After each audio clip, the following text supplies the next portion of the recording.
the father who owned the vehicle probably had no idea that the girlfriend was operating it. It didn't really matter because he had an obligation to know.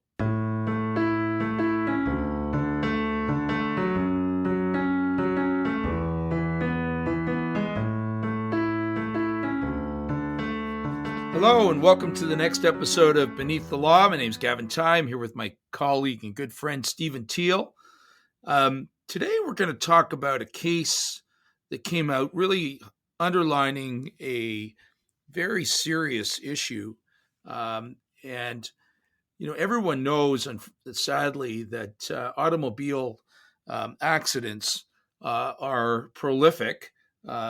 Tragically, many people get injured in automobile accidents.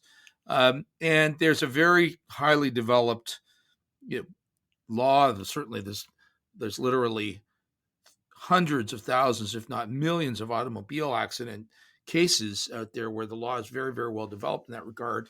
And in addition to that, the requirements for drivers to be insured is highly, highly developed. And there's a reason for that, unfortunately, because the sad truth is that accidents and injuries cause enormous economic losses and cost an enormous amount of money to not only compensate the victim, but when we talk about compensating the victim, we talk about things like future care costs, which is the sense that if somebody's injured, sadly, there's an expense associated with their care in the future.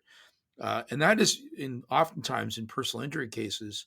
And a huge part of the damage award is what is it going to cost to look after this person into the future.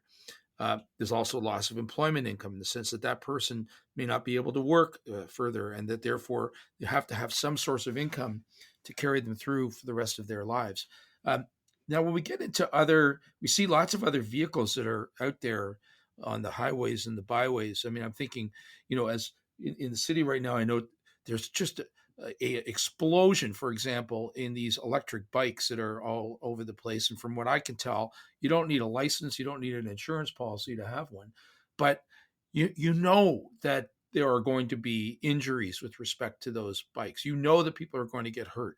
So there are lots of other vehicles. There's snowmobiles, for example, here in Canada.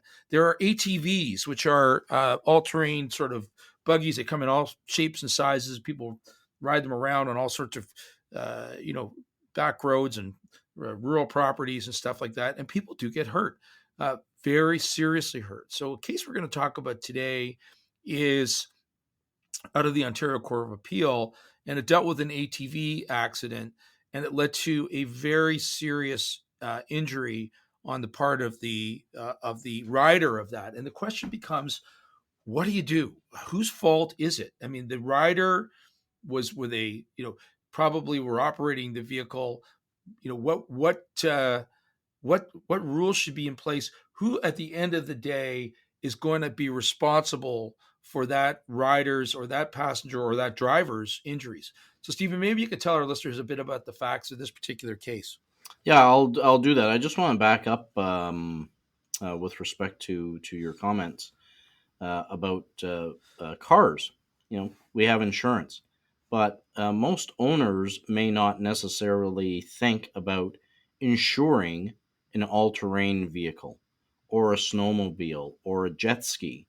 And this case really is educational to owners of these recreational vehicles, that they really should be examining insurance and significant insurance, because recreational vehicles can result in accidents by users and serious accidents. So the case that we're discussing today is Roche versus McInnis, which, as you mentioned, Gavin, came out of the Ontario Court of Appeal. And what the background of that case was, it involved a young woman who was riding her boyfriend's ATV. Well, it wasn't her boyfriend's ATV. It was actually owned by the boyfriend's father. And that's really why this case is meaty from a liability perspective.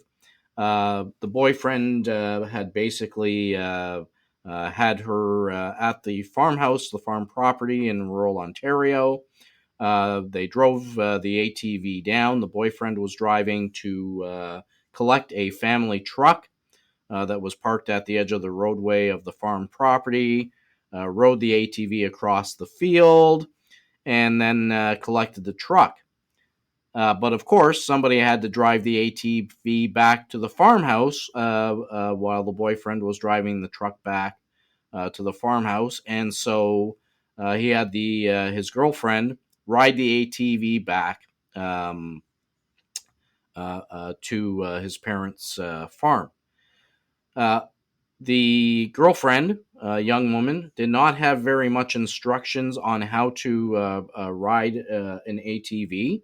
The only instruction that she had was fairly minimal, and it was always under the supervision of the boyfriend or the boyfriend's mother, and always at slow speed. I've never driven an ATV, but I understand that you've got to really shift your weight sometimes with respect to being able to turn one of these things. They're not light vehicles. I think they're very heavy ones, but it takes some skill to ride this. Anyway, the boyfriend really didn't give his girlfriend any instructions on how to ride, where to ride. He had come across the field. There was a nearby roadway, and the girlfriend drove the ATV on the roadway rather than across the field, which was flat. The roadway actually had a steep incline and a very, very sharp S curve. And as the girlfriend rode the ATV up the hill and had to turn on the S curve, she wasn't able to do so because she had not been given proper instructions on how to properly make that kind of a turn at a higher rate of speed rather than a slow rate of speed, and crashed into a tree. She was not wearing a helmet and suffered a very serious brain injury because of that. And so the family and the young woman, as you can imagine, with a serious brain injury, um, uh, required a lot of medical care and support. And so they sued uh, both the boyfriend and the mother and the father for negligence with respect to the use of this all-terrain vehicle. And at the trial level, while the boyfriend was found to have owed his girlfriend a duty of care with respect to making sure that she had been properly instructed on how to use the ATV, both the mother and father were found not liable. And so there was an appeal to the Ontario Court of Appeal with respect to liability. The boyfriend actually brought an appeal, and then the family of the young woman and the young woman herself brought what is called a cross appeal on the issue of liability of the parents. And the court, at the end of the day, upheld the decision of the trial judge with respect to the boyfriend's liability, and then reversed the decision of the trial judge with respect to the liability of the father, who was the owner of the all terrain vehicle, and held that he also was liable for the failure to have provided this young woman with proper instructions. Basically, the negligence of his son, the young woman's boyfriend, was attributed by legislation to the father. So Yeah, I that, in a think nutshell, it's a long explanation. Sorry, and I hope nobody got bored with that, but but that's the background of this case. Yeah, I mean, I think that we get into when we think of negligence in the operation of a motor vehicle, which is the term right out of the Highway Traffic Act here in Ontario, the statutory term. Um, what does that mean? We think like, oh, you're a bad driver or you've done something negligently when operating the vehicle. But the court went on to say that it was more than that. The operation of a motor vehicle included who you let operate the motor vehicle, that you've got a duty of care, and using the language of negligence, to ensure that people who operate your motor vehicle, and in this particular instance, the ATV in question was considered to be a motor vehicle, um, whether those people are appropriately qualified to do so. And that obligation extends to persons who you give the care and control of that vehicle to. So if you hand the keys over to somebody, you're then responsible for everyone that person allows to operate the vehicle as well. As the owner of the vehicle, you've got an obligation to ensure that the people who operate it are capable of doing so and qualified to do so. And if they're not, you've got exposure to liability. And that ultimately, I think, was the key takeaway of the case here, was that the father who owned the vehicle probably had no idea that the girlfriend was operating it. It didn't really matter because he had an obligation to know. Yeah, it's and well, and it goes beyond that. Not only did he have an obligation to know, but the obligation was to basically ensure that whoever used that ATV had been properly trained to do so, and essentially to say to his son, look, please don't allow this ATV to be used by anybody else unless the person is properly trained and instructed. But look, I mean, most children, it's very hard to get them to do anything in terms of following instructions. So, you do have to take responsibility yourself sometimes in terms of making sure that it's the young woman's your son's girlfriend, that the likelihood of her operating the vehicle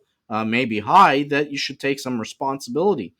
The reason that that I like this case, Gavin, it's almost like we talked about in one of our other episodes about escaping golf balls and responsibilities of users of golf courses and uh, uh, the golf club and the owners of golf courses, to make sure that the course is designed in such a way that golf balls don't escape the playing field. But recreational vehicles, when I think about it, in Ontario, we have a very significant cottage industry in our province. And it's not uncommon in the summer months to be inviting your friends up to your cottage and to use your toys, right? Whether it's a jet ski or an ATV, or in the wintertime, a snowmobile.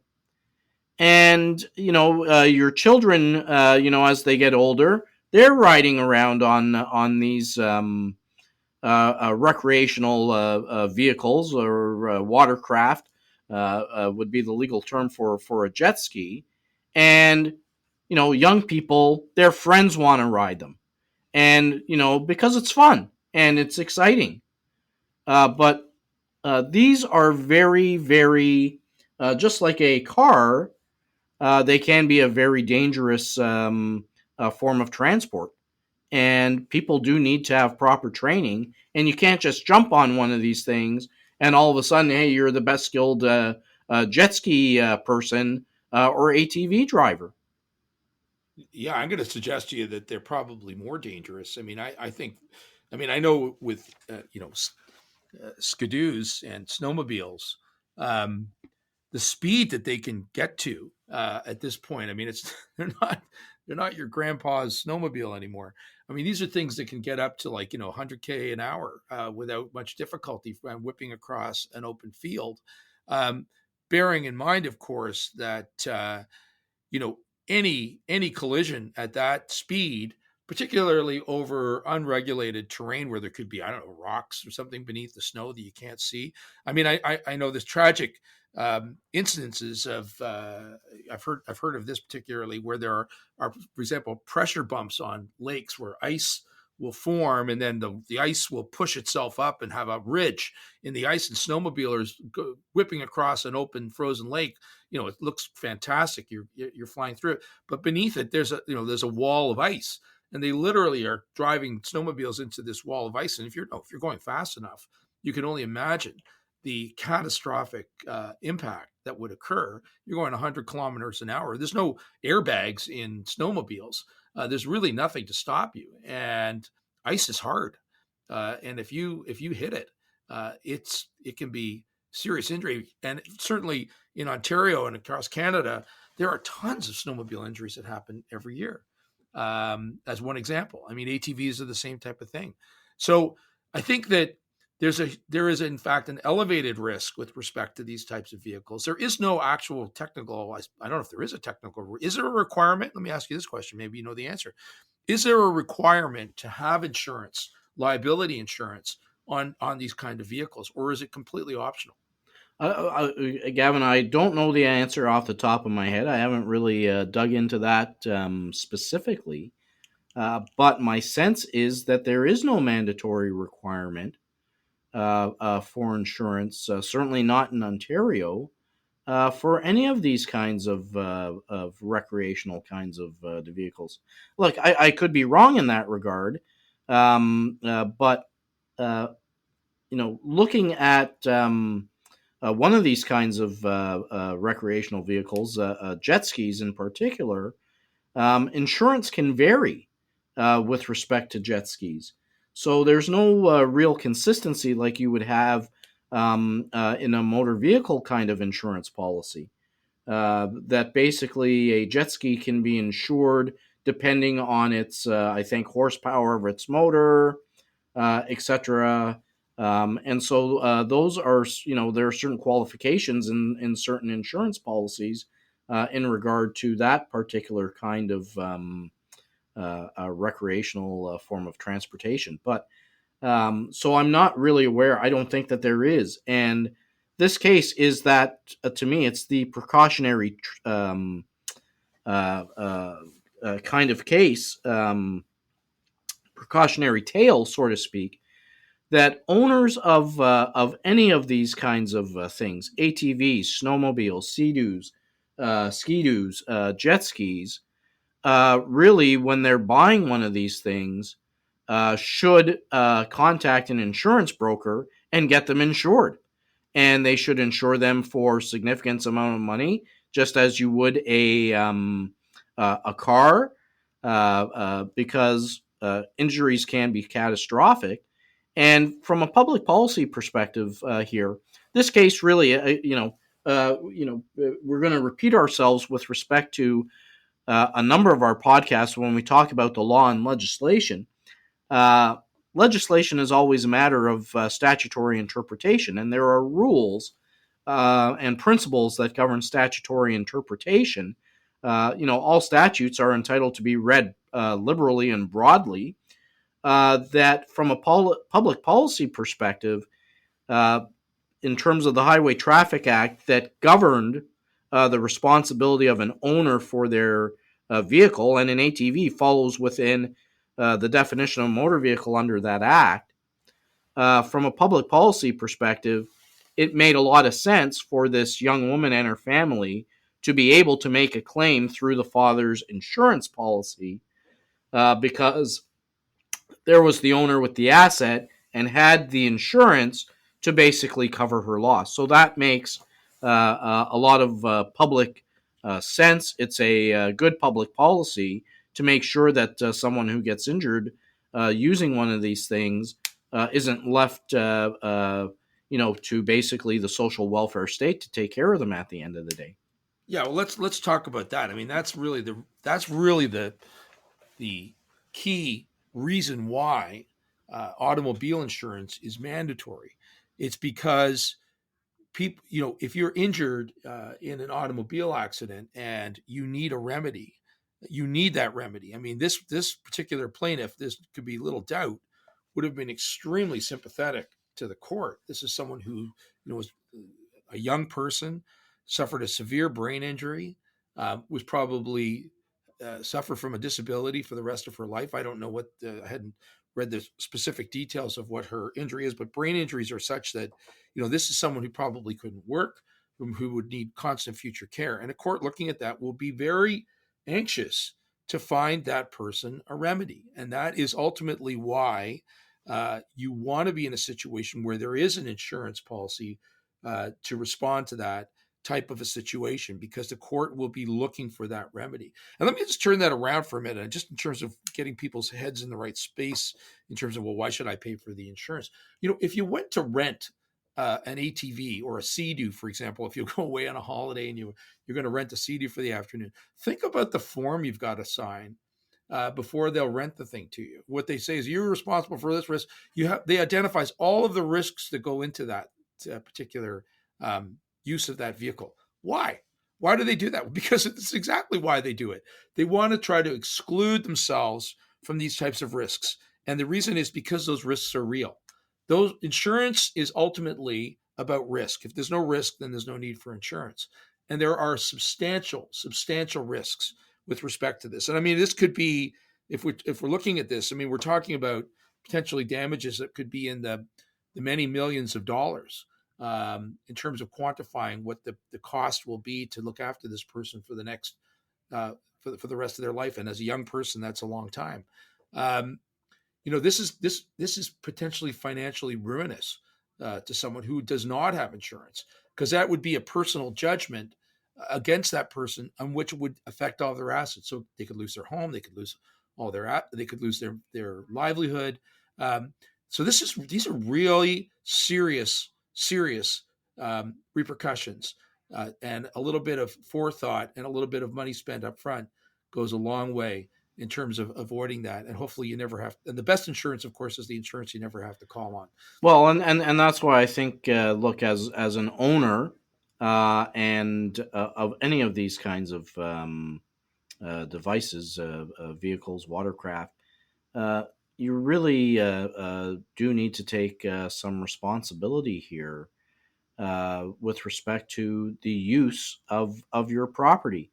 In the commercial sense, you're absolutely right.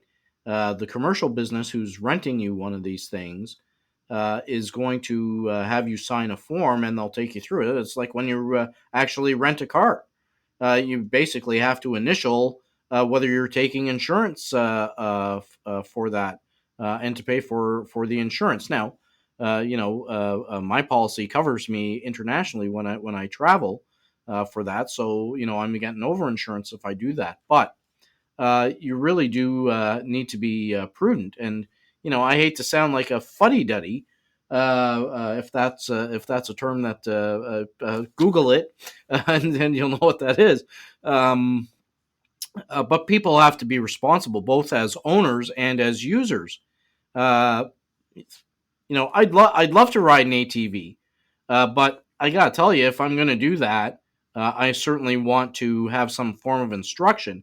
Or if I go to a sunny destination where they're surfing, I'm not just going to grab a surfboard and go out on the ocean somewhere and not know what the local issues are, or without any kind of proper instruction on how to use a surfboard.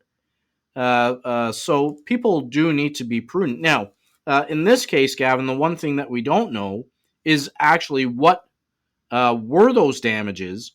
What was she entitled to in terms of money? What was the family entitled to? Under Ontario, we have a Family Law Act where family members can be compensated for loss of care, guidance, and companionship, because this case only dealt with the liability issue. But at the end of the day, one can imagine that the damages here are going to be fairly significant.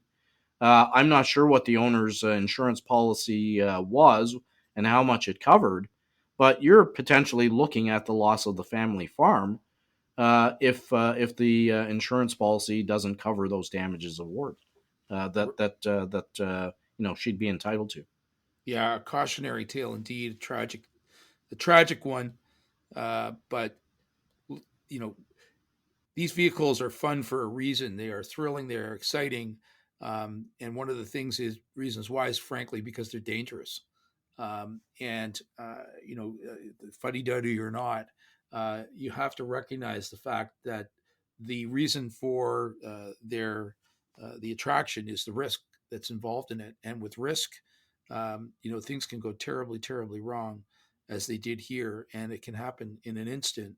And these are extraordinarily powerful vehicles, that have the ability, as you mentioned, they're not particularly protected, but they can cause very serious harm. So, Yeah, and just one thing before we wrap up here, um, the listener is going to say, "Well, Stephen, you said that she wasn't wearing a helmet, so a lot of that fault should be placed on her." Um, and indeed, some fault was placed on her, but it was only 10%. yeah, I mean, and then raises the issue of, did she have a helmet to put on in the first place? I mean, is that part of the owner's responsibility to ensure that the proper protective equipment is provided for every individual who may be either operating or riding upon that vehicle? It doesn't take much to see that if there's a responsibility to ensure that the people operating the vehicle are appropriately trained, that there would be further responsibility to ensure that they have the appropriate equipment to be able to safely operate the vehicle. Anyways, it all of that is to say that with any uh, ownership of any item that can cause others harms entails a responsibility on the part of an owner. And with ownership, that responsibility has to be fulfilled. And when things go wrong, as they do, um, you should be prepared for that. So a little forethought in terms of insurance, and be careful about who you let drive your ATV. Let's be straight about it. So with that, I think we'll wrap up this episode. First of all, thanks to you for listening. Really appreciate it. Comments, please rate us if you can. Really appreciate any ratings or feedback. It makes us better.